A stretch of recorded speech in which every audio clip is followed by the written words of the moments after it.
Good morning, everybody. This is the Live Market Open for Tuesday, January 12th, 2016.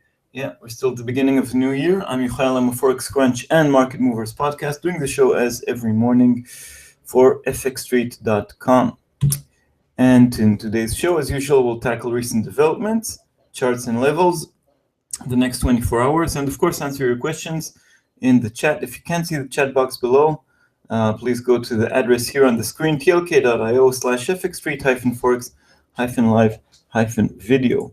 Okay, main event, I think that at least we had overnight. And also yesterday, we had oil prices just extend their falls. I see three reasons for that. Let's just take a look at the prices. So oil is down to the $30 handle. Currently, WTI crude oil at 30.54. We already reached the low of 30.39. Lowest levels since 2004. Just extending the drop.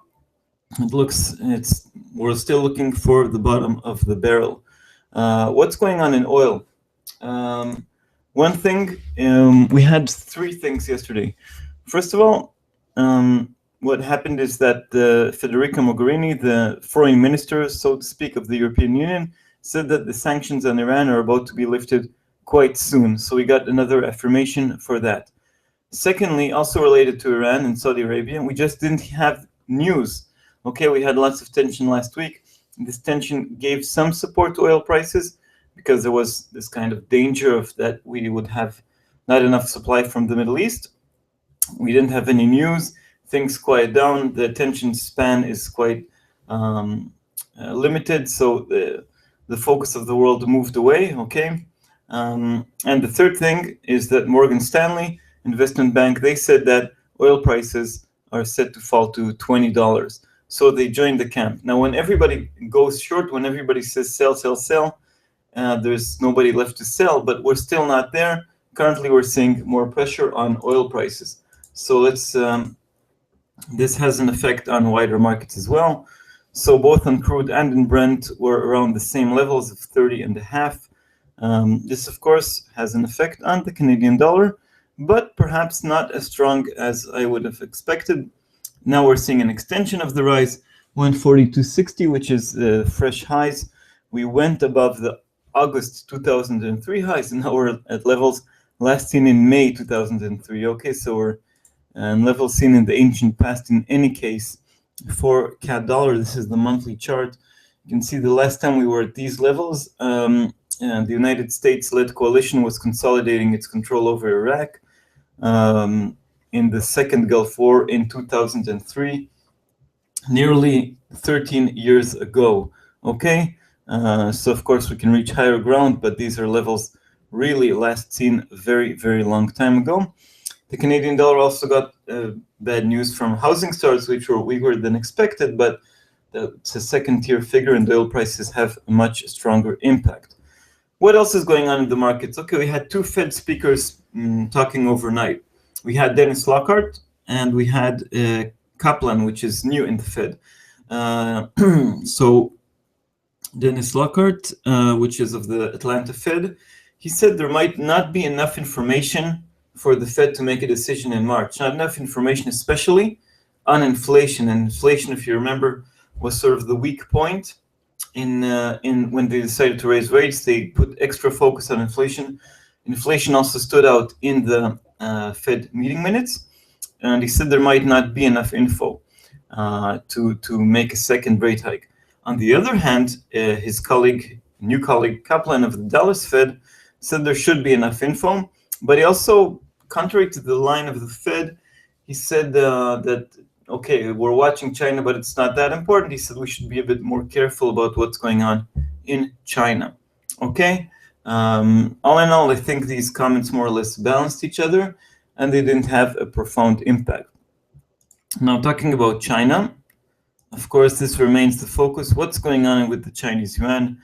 What's going on in the Chinese stock market? So we had stable stock markets in China.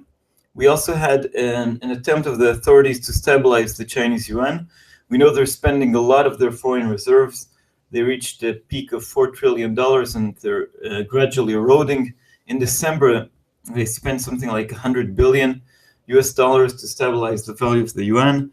Now they're also doing other measures like doing some taking out making this kind of short squeeze, tackling traders who are going short on the yuan in onshore and offshore levels. So this is working for now, but also scaring some market participants. What the Chinese authorities are doing sometimes seems a bit clumsy and sometimes seems a bit brutal. They're still trying to understand what they're doing. And of course, the big question remains, is the Chinese economy really making the transition from investment in manufacturing to services and consumption? When the Chinese yuan falls, the conclusion of markets is, no, not so fast. They still need a weaker yuan to support exports, to support manufacturing.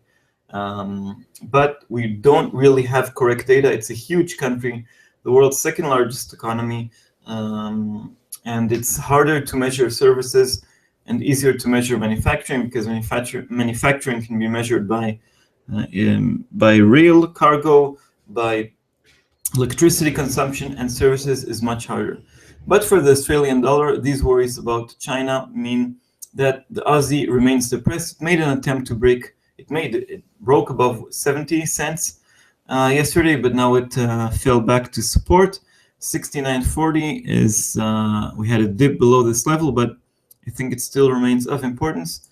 If we zoom out just a bit, we had this level as a double bottom right here at the end of September. Okay, that's 3 months ago, but the Aussie still respects this line. Okay, further below, we have 69.10. Anyway, the Aussie dollar is under pressure. Also, commodity prices weigh on it. And in general, when we have falling oil prices, it's falling commodity prices. Even if the Canadian dollar should suffer more, other commodity currencies suffer as well. So we're seeing the Aussie between 69.40 and 70, but 69.10 is below, and above we have 70.65. The Kiwi dollar is also under pressure, even though not everything is bad in New Zealand, better than in Australia. 65.25 is the current level. We're still finding support at 65, resistance, well, not so much here at 65.50 anymore. I would say this line perhaps provides more resistance at 65.80. Okay, but also 66 is a line to watch on the Kiwi dollar. Okay, let's get back to other currencies and other events. Yesterday we had the European Centix investor confidence slip below 10 points. It was worse than expected. No, not so important, but euro dollar is somewhat sort of losing its strength as a safe haven currency. Remember, it's most of the time a safe haven currency, not all the time.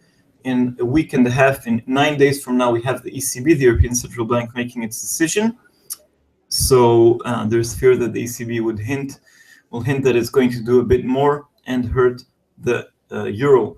So euro dollar is within the range, around 109, 109.50 is resistance, 108 support. Consolidating in range, a bit weaker. This morning moving a bit higher as commodity currencies move lower, so it is enjoying the safe haven flows, but it's a bit more limited than the yen. Dollar yen, as I see it, is a bit stronger. I mean, the yen is stronger as a safe haven. There's more pressure to the downside. 117.25 is the current level.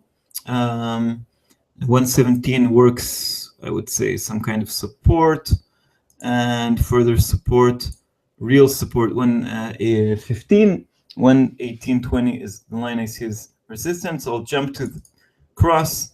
The cross is a bit lower, still above the low level of 127, but more pressured to the downside, 127.80. So they are close together, the euro and the yen, but I see the euro is showing a bit more weakness than the yen. Okay, back to the non-safe currencies, the more risk ones. Pound dollar holding above 145, but I'm not sure this can remain for too long. A lot depends on the manufacturing production, industrial output that we have at 9:30 GMT. We'll talk about the events for today. Anyway, the pound remains pressured. Dollar Swiss just around parity, hugging this level. Remember, the Swiss National Bank operates on Euro Swiss. Euro Swiss, as usual, around at the 108 level, a bit higher. Remember that the Swiss National Bank talked about that the franc could weaken. So even though the euro is not at its best performance, euro franc is a bit higher.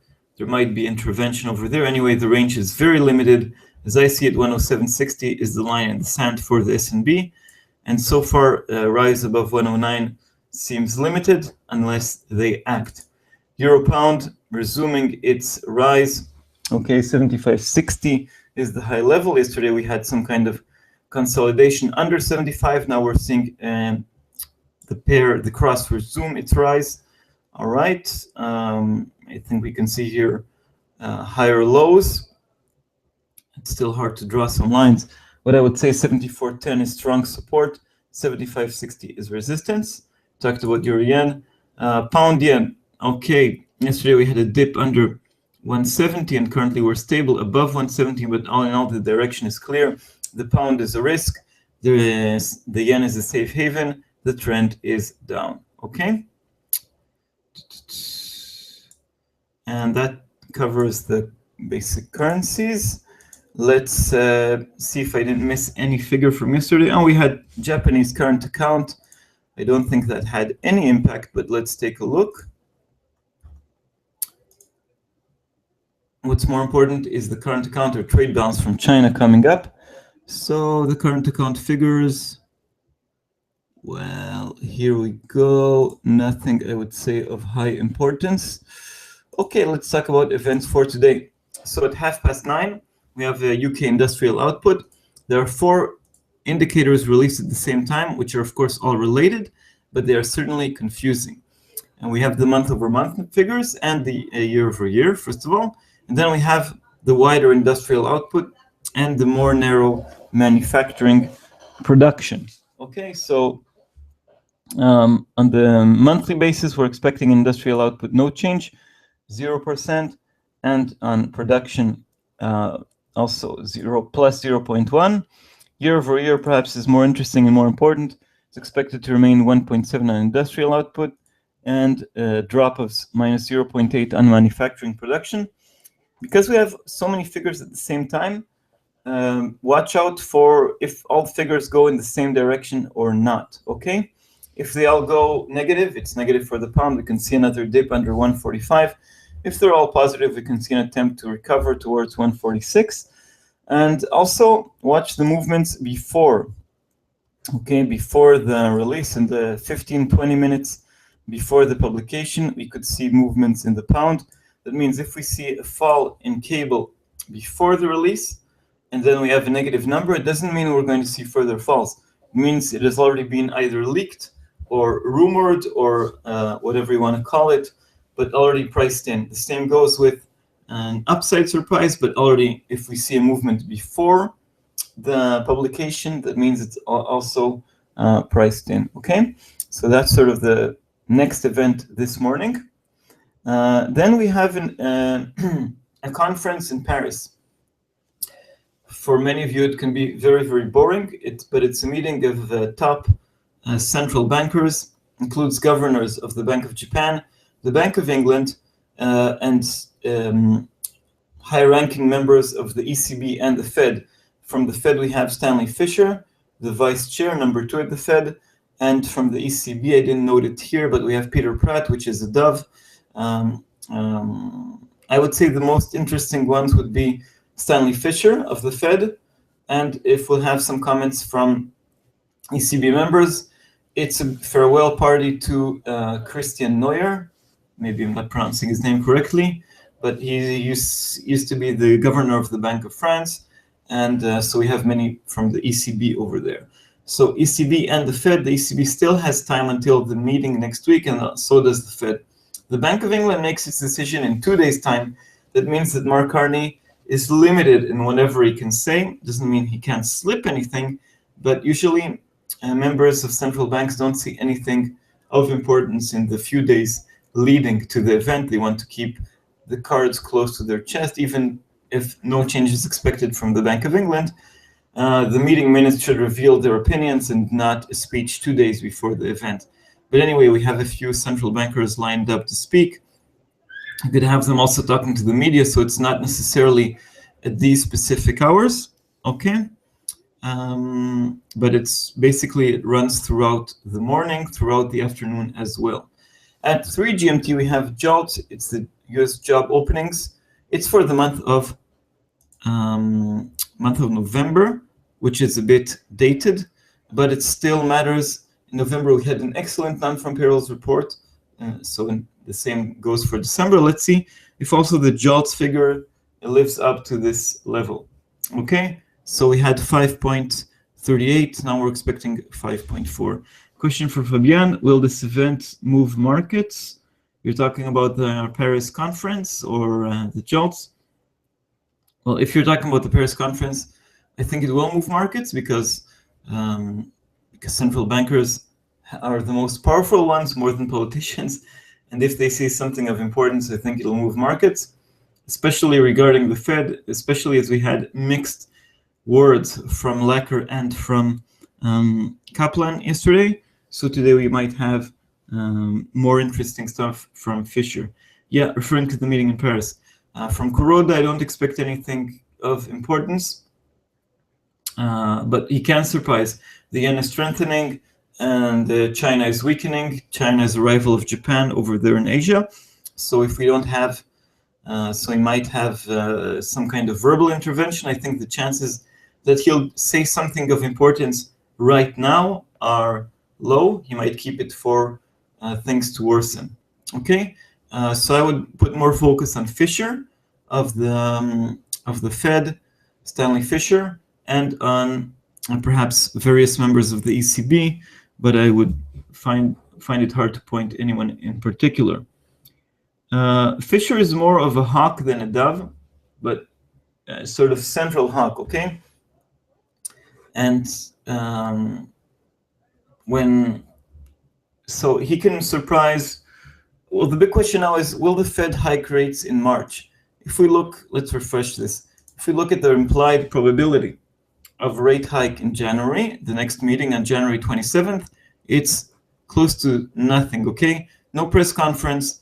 It's the first meeting after the December rate hike, nothing is expected. But March, it's more or less 50-50. And in recent days, we've seen falling chances. Okay, markets are less certain about a rate hike in March. If Fisher says something a bit more hawkish, and that would not be a huge surprise, but if he says something a bit more hawkish, that could tilt the chances toward a rate hike, and also mean a stronger dollar, but mostly against the vulnerable commodity currencies in the pound, less so against the safe haven currencies, the euro and the yen. Why? This sends me back to the reaction that we had on Friday on the non-farm payrolls. Okay, what did we have? We had an excellent report, 292,000 jobs gained, 50,000 in revisions added. Wages, not perfect, but good enough. All in all, US economy gaining jobs at full speed, 3 excellent months of job gains. Okay, the dollar strengthened initially across the board, but then it also triggered this kind of reaction that goes this way. It says, okay, jobs are looking good, but it doesn't reflect the real economy. But it does impact the Fed. So the Fed is going to hike because of jobs. It's just going to tighten to make conditions worse for the US economy, make conditions worse for the world, more doom, more gloom. So we had sort of an extension of the strength of the euro and the yen, weakness in stock markets, and in general, more disappointment. So if we have a more hawkish Stanley Fisher, we could have a more hawkish, we could have a stronger dollar against commodity currencies, but not necessarily against the euro and the yen. Okay, so let's go back to the chances. Currently 53. almost 53 against. When is Fisher talking? At 10:30 GMT. That's 11:30 in Paris. So let's see if he says something important. Not every speech is a blockbuster, but he carries a lot of weight. He's number 2 at the Fed. Okay, and perhaps tomorrow we also have a big event, or overnight. We have the Chinese trade bounce. China and oil are becoming more and more important. So we have. Let's start with what not to look out for. Okay, so that's the trade balance.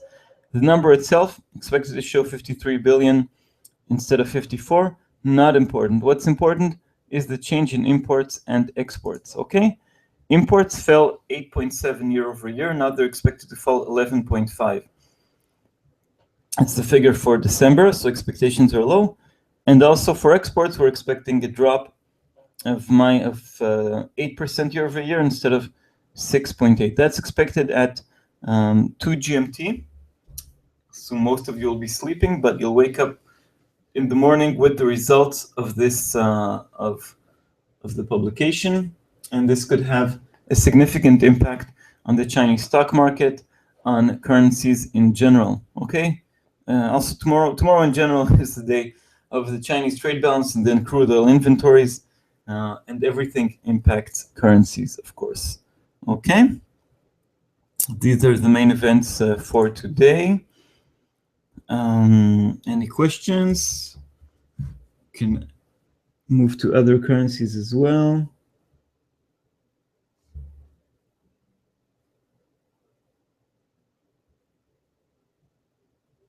Let's see what's going on in currencies in general. So euro dollar, as I see it, the euro is a bit hesitant today. It still remains a safe haven, maintains a safe haven status, but not crazy. How's risk on, risk off level today, and how will it affect euro dollar? Risk on, risk off, it's currently still, it's mixed today, because on one hand we have the Chinese stock market did stabilize, okay? So that's of course good news. The Chinese yuan did stabilize, but markets are not fully buying it, okay? So we had the Chinese stock market close more or less balanced, and but it's due to brutal, if you wish, intervention from the Chinese authorities.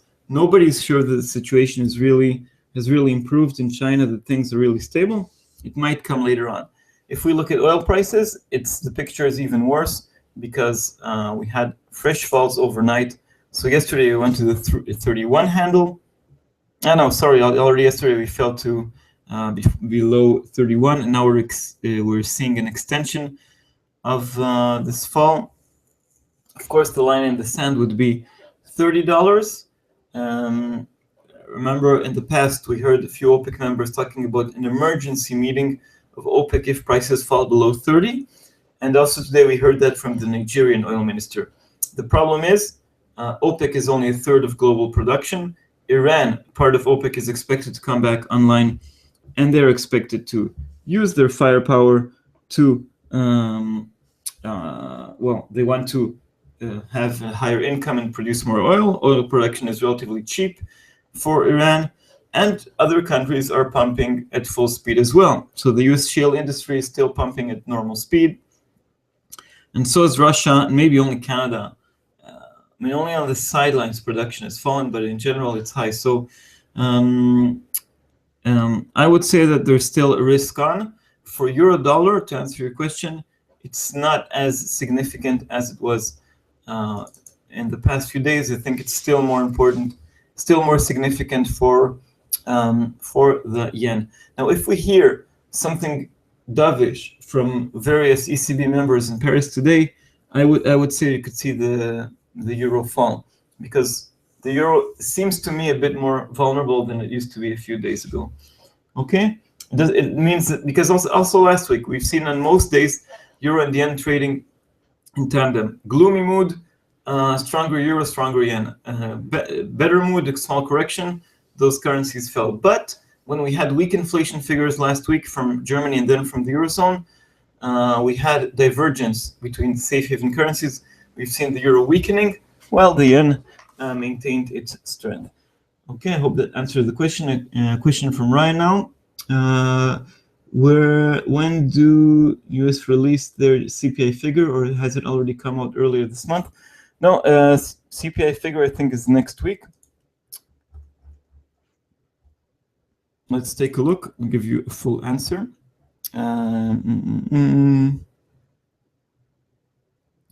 That's from the UK. We have PPI this Friday in the United States, and then CPI should be next week. Here it goes. It's on Wednesday next week, January 20th.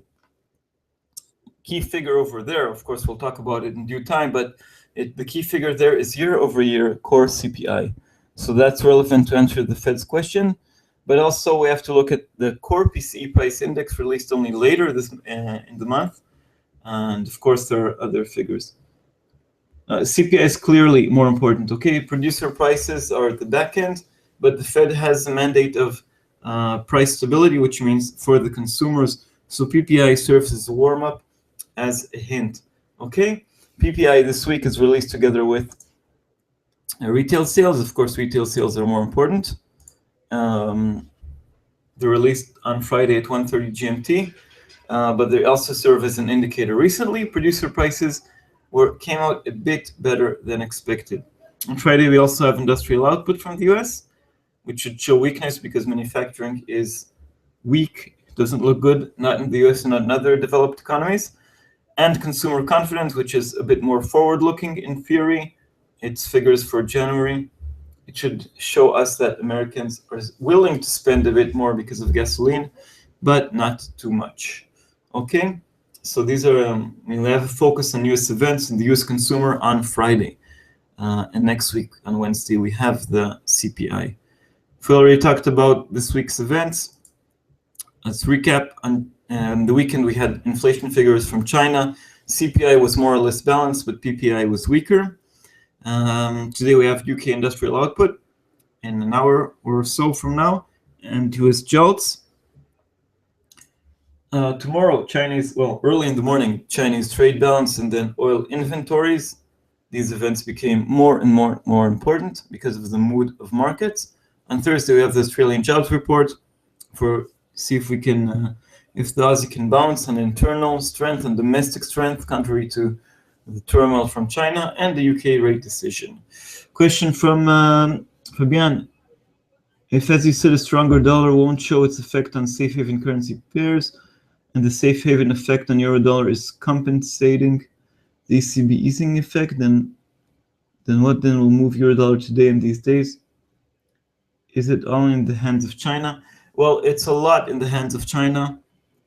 A stronger yuan, a stronger Chinese stock market will, of course, improve mood in markets. That means a weaker euro in general. But it's also oil prices. It's also some fundamentals, but more towards the end of the week. And for euro dollar today, I think the focus is what if we hear something from the ECB, because we don't have really big events in Europe, not today, not later this week. But basically, in the past few weeks, we have the mood in markets having the biggest impact, more than indicators. And we've seen how really top tier indicators last week had a hard time competing with the mood. And this week, we don't have top tier figures. Not from the United States and not from, we have retail sales on Friday. It's a top tier figure, but it comes only on Friday. And in Europe, nothing really important. So, yeah. In general, the euro does enjoy the gloom and doom most of the time. And only a short part of the time, it worries about the ECB. I believe this could change next week because the decision of the ECB is on Friday. On Thursday, on January 21st. We'll have, of course, a full preview. I guess we'll be talking about it a lot next week. A very short preview. Nothing new is expected because we don't have new staff forecasts, and the ECB already did a lot. Maybe disappointed, but they did do a lot on December 3rd. But since inflation is lower in the Eurozone, and since then oil prices fell even further, we could have Draghi and his colleagues express more worries and say that they're ready to do more to act. Of course, they don't want to create exaggerated expectations because that could backfire. I believe they would like to see euro-dollar a bit weaker than it is now, and they would like to see, of course, governments do their part in helping the economies, and it's not only in their hands, of course. But regarding the inflation mandate, I'll just remind everybody, inflation in the Eurozone fell. It was 0.3, and it remained at 0.2. It was expected to rise a bit higher, and core inflation is also stuck, okay? Draghi said in the past that the strengthening in core inflation has weakened, or in general, in easier words, inflation isn't rising as expected. So the ECB's moves did help the real economy, I believe. Growth is rising, unemployment is falling, credit conditions are looser. Things are improving a bit, but the ECB has a single mandate, inflation, a single needle in its compass, and that's still stuck. Okay, it's not only the ECB's fault. Oil prices are an external factor. Boosting growth demand in the Eurozone is not only in the hands of the ECB. Their question, what do you see a fair value for euro-dollar if there was not safe haven effect? It's hard to say. I mean, there's so many factors regarding euro-dollar. I had a webinar 2 months ago, I think 3 months ago, about all the moving parts. If we have zero speculation in the markets, perhaps euro-dollar would have been stronger, because the trade balance, current account, are positive. We have a surplus here. We have a deficit in the United States.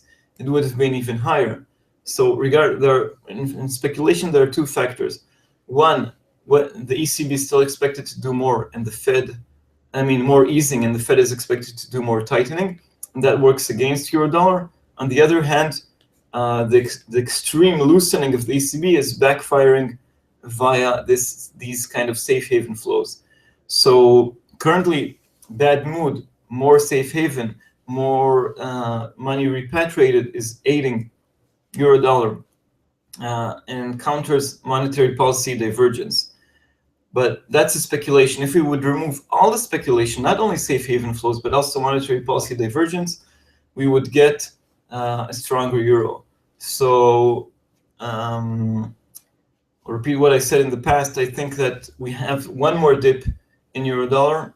We have one more chance of seeing, because of monetary policy divergence, because of more action from the ECB and another rate hike in the United States in March, we have a chance of seeing another dip below 105 perhaps. But later in the year, I believe we'll have the pair rising as the ECB will be done. The Fed will slow down its rate hikes. So monetary policy divergence will move away, and the euro could rise. And regarding this period of doom and gloom and safe haven, I don't think it can last too long, but currently it's very, very, very prevalent, very dominant. And we have most of the time gloom, and from time to time markets are lifting their heads. Maybe it'll last longer. I think eventually we'll have some stabilization.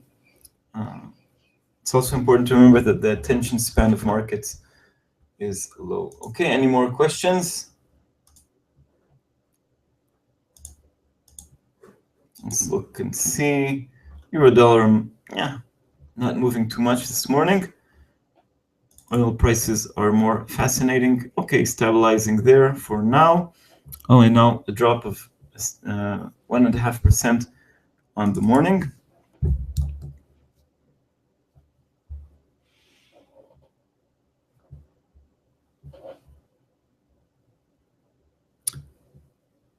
You're most welcome.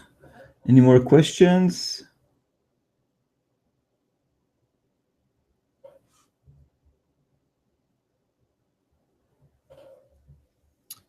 As always, a very important start to the day. Thank you very much.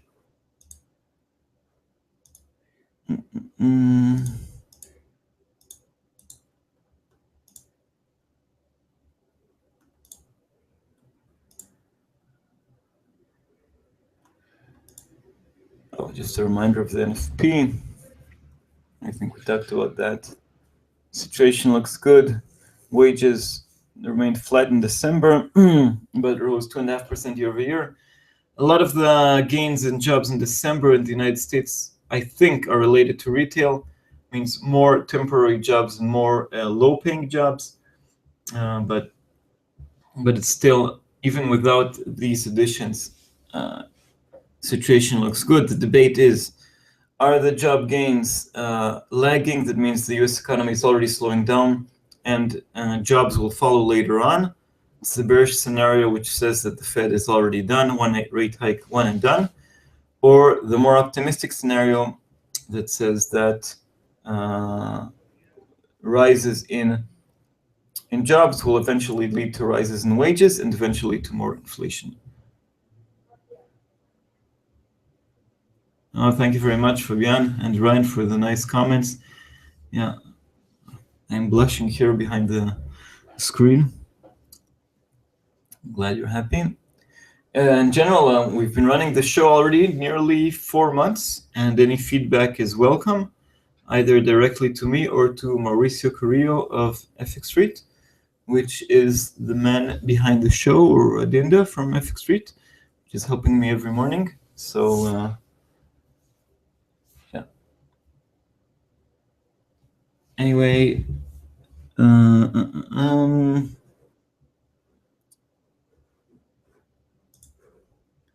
yeah, so far a bit slow. Let's see if I can grab a few more headlines to see if something is moving. In general, we don't have too many events this week, but it doesn't mean markets aren't moving. Last week we had lots of events, but stock markets had a bigger effect.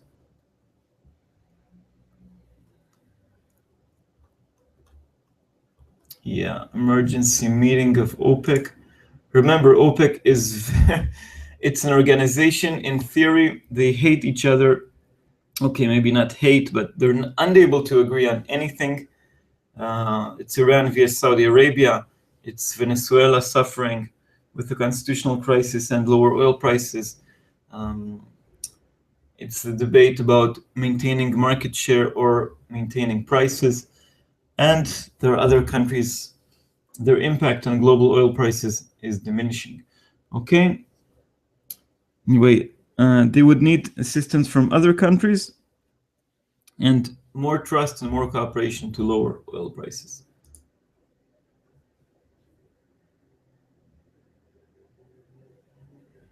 Yeah, Ryan says, so subscribe option to the, yeah, it's 5 most predictable currency pairs. That being sent out soon. I sent it out yesterday to all the subscribers. So if you haven't subscribed on Forex Crunch and you want to do that, you can do that now. You just receive it immediately. A bit of self-promotion here. Just go to Forex Crunch and there's a link there, subscribe, and you'll get it over there. Another comment here, the McDonald's Big Mac index this year should be interesting to see. Yeah, the Big Mac index compares the value of Big Mac in various countries in the world. I don't like it because I'm not a big fan of McDonald's. I think if you're traveling, you should have should eat local food wherever you go. So if you're here in Barcelona, have the various local tapas, and remember that not all Catalonia is not exactly Spain, so every region has different food.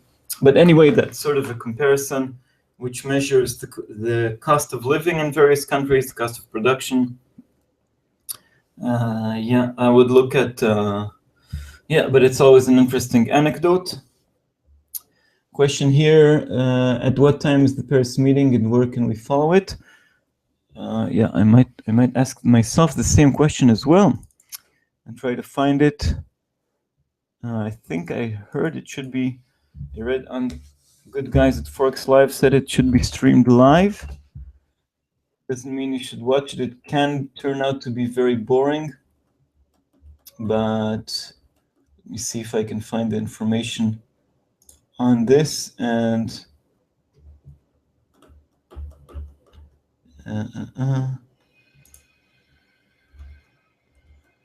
Should be streamed. Oh. Okay, found the information right here. You guys.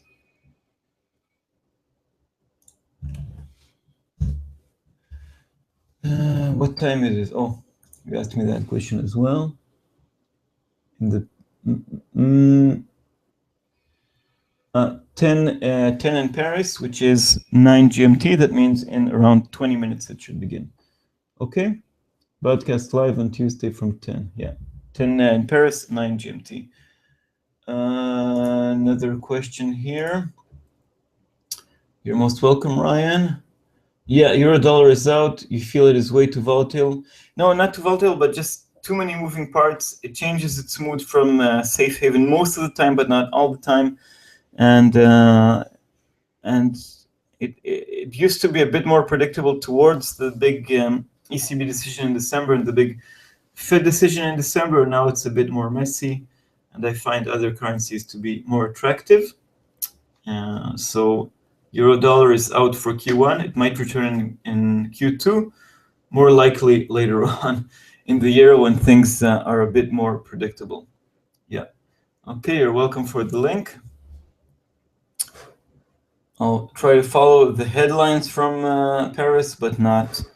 I don't think I'll watch it live. It can be boring. Usually, in many cases, central banks just release the text of the speech as the speaker begins talking. And so you don't have to really listen to everything they say. You can just get the headlines. Cool, I'll miss her. The goal is profits. Yeah, the goal is profits, and don't fall in love with any currency pair, although this happens a lot. Okay.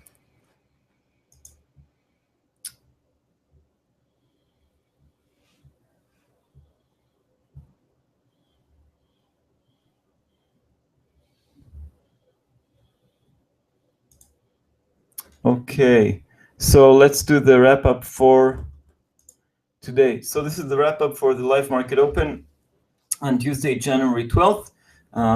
Markets are still influenced a lot by oil prices and by Iran.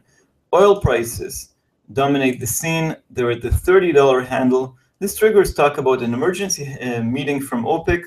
Let's see if they have an emergency meeting. Let's see if they have any chance of moving markets, moving oil prices. Currently, just too much supply, not enough demand. At the $30 handle, both Brent and WTI. This has an impact on the loonie, perhaps not as much as expected because it's an overextended move already. 142.50, the highest levels in dollar CAD since May of 2003. Yes, Saddam Hussein was still alive at the time. It was just after the invasion to Iraq. The sky's the limit there. 142 is some kind of support. Okay, this has an impact on other currencies as well. Aussie dollar, despite the stabilization in the Chinese stock market, thanks to intervention from the Chinese authorities, but this is not fully convincing for the Aussie. 69.40 to 70 is the current range. We have the Australian jobs report later this week. Even the Kiwi dollar, that has better reasons to rise, is somewhat depressed, 65 to 65.80. What else did we have in the last 24 hours apart from oil? Well, why is oil falling? No news regarding Iran and Saudi Arabia. No news is bad news. Good news for Iran regarding sanctions from the EU. They're about to be lifted quite soon. No specific date. If Iran exports more oil, too much supply. And Morgan Stanley joined the $20 herd regarding oil prices. Okay, from the Fed we heard mixed messages. Not from Lockhart, not enough info regarding inflation for raising rates in March, but from Kaplan said there's enough info, but he warned also about China. Today we'll hear from Stanley Fischer, Vice Chair number 2 at the Fed. Let's see what he says. That could have an impact on expectations for a Fed hike and consequently the US dollar. Okay, what do we have today on the agenda? For this morning, we have the UK industrial output at 9:30 GMT with manufacturing production. It could be mixed. We have lots of central bank Two governors from the Bank of Japan, Kuroda.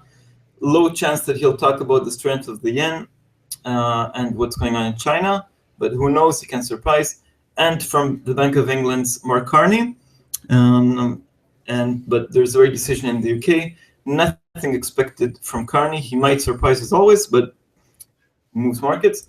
Bigger speakers are Stanley Fischer of the Fed, number 2 at the Fed, and various ECB speakers. It's an ECB event. A goodbye to Christian Neuer, who led the Bank of France and had a role in the Bank of International Settlements. At 3 GMT, we have the US jobs for November. Another figure for the Fed to examine. They should be stronger than previously. And overnight, we have the Chinese trade balance. Remember, what's important is not the bottom line, but the level of exports and imports. They're both expected to fall. The question is how much. If they fall a lot, it's negative for the global economy, better for the US dollar against commodities, and even better for the euro and the yen, the safe haven ones. Remember, the euro today is not at its best as a safe haven. If we hear dovish comments from the ECB, we can have weakness in the euro. Okay, so these are the events for today. Let's see another currency pair I didn't cover. Pound dollar awaiting industrial output, 145, sort of a round number. I'm not sure it's very strong support. We talked about the Aussie CAD and Kiwi. Yen showing more strength. It dipped under 117 already. The resistance 118.20. The line in the sand, I think, for the Bank of Japan is 115. Okay, before we go, I see more questions here. Fabian, your analysis, forecast, and forex trying to make it one of the best references on the web and are highly appreciated. Thank you very much. I'm telling everybody about an excellent resource for great fundamental analysis and following the economic data and events in your Euro-Dollar weekly forecast and forex trends. For the first time, you turned from bearish to neutral based. What's your bias today? Well, thank you very much for the very kind words. I'm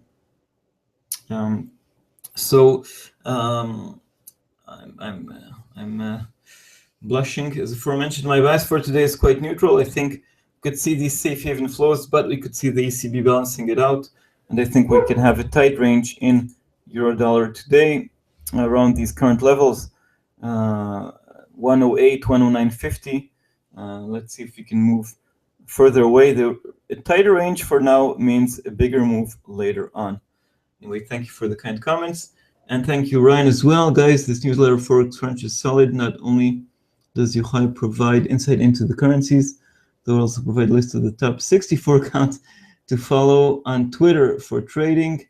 If you don't have them, I highly recommend subscribing. Thank you very much, Ryan, as well. Yeah, so with this optimistic, with these nice words from you guys, I think it's time to say goodbye. Wish everybody a safe and successful trading day. Be here tomorrow, see where euro-dollar goes. Maybe it'll explode already today. It's been a bit frustrating in the past 24 hours.